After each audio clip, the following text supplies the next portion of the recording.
Watson and Aiden Tagg. And these guys are both seniors on the varsity basketball team. And tell us, what positions are you playing? I play the 5. I'm the point guard. What's the 5? Center. That's a news center. show on Fox, isn't it? The 5? No. Oh, center. Yeah. So they call it the 5. One's the point guard, the 5 is the Okay. center. You're 1 and you're 5. Yes, sir. Okay. Yeah. So a little bit about how you guys get started playing basketball. Jake? It's been, my dad kind of installed it in me at a really young age, honestly, and I kind of just have stuck with it ever since, and it's always just been spent throughout my life. Fell in love with the contact part of it, honestly, banging around in the post. And for the people that don't know, Jake is a tight end in the football team. Yes, sir. So banging is in yeah, like being in the trenches. Yeah, Yes, sir. yeah, that's good. And how about you, Aiden?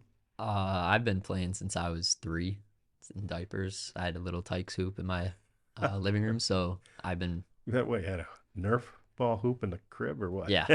And then when I was about 10, I got a real life size hoop up in my wall at my dad's house. So that's helped me. And so your dad must be really tall, and your dad must be kind of short. Yeah.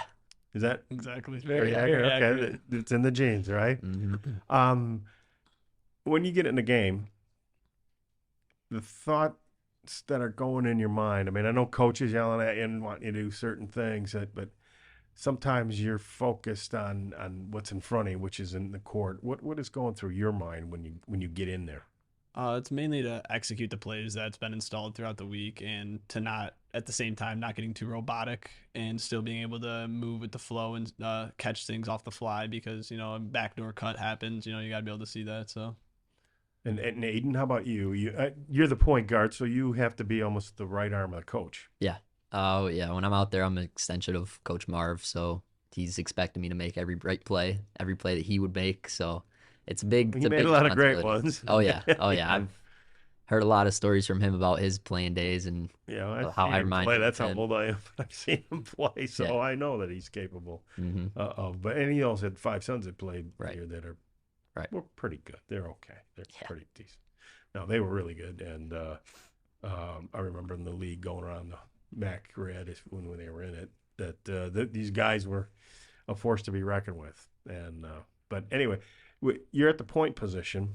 It's a lot of pressure there because you're playing against the other team's point guards, and they tend to be quicker, fast, and always bothering you.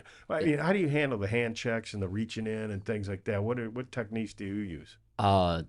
With this being my 4th year on varsity, I've kind of gotten used to that, especially when I was younger. I've always been small, so I've always been getting bumped around and having bigger people guarding me. I've had to figure out how to use my size to my advantage, kind of use my speed as leverage over people. So I'm all about finding angles to drive and attack, and then finding my teammates is a big part of my game. I'm a big facilitator. And you try to watch to see if they're cutting towards a hoop. Right. Yep. Always.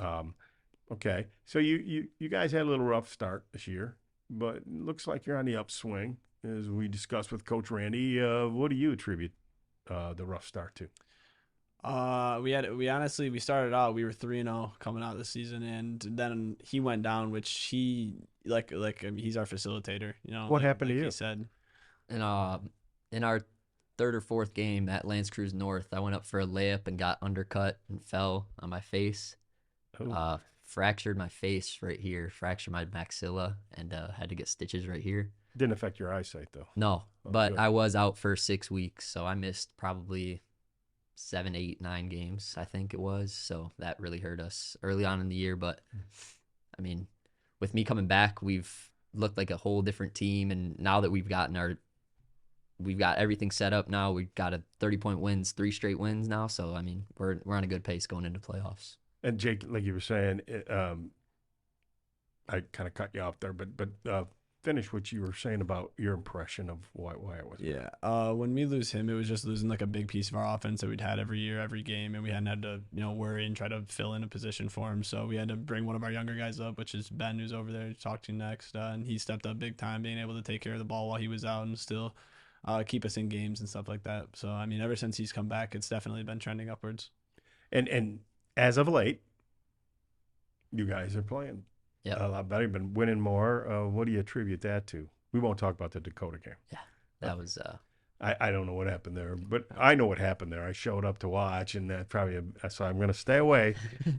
Maybe you guys will do good, but what do you attribute that to? I mean, recently we've been practicing extra hard, just getting after it, going at each other even harder during practices, like seniors versus underclassmen. That's really brought out a competitive edge between both sides there, obviously, and I feel like that's made us a lot better recently. Especially we've been playing a lot tougher defense, rebounding a lot better, which is huge for us because we're a smaller team. So boxing out and rebounding is a huge factor to our wins.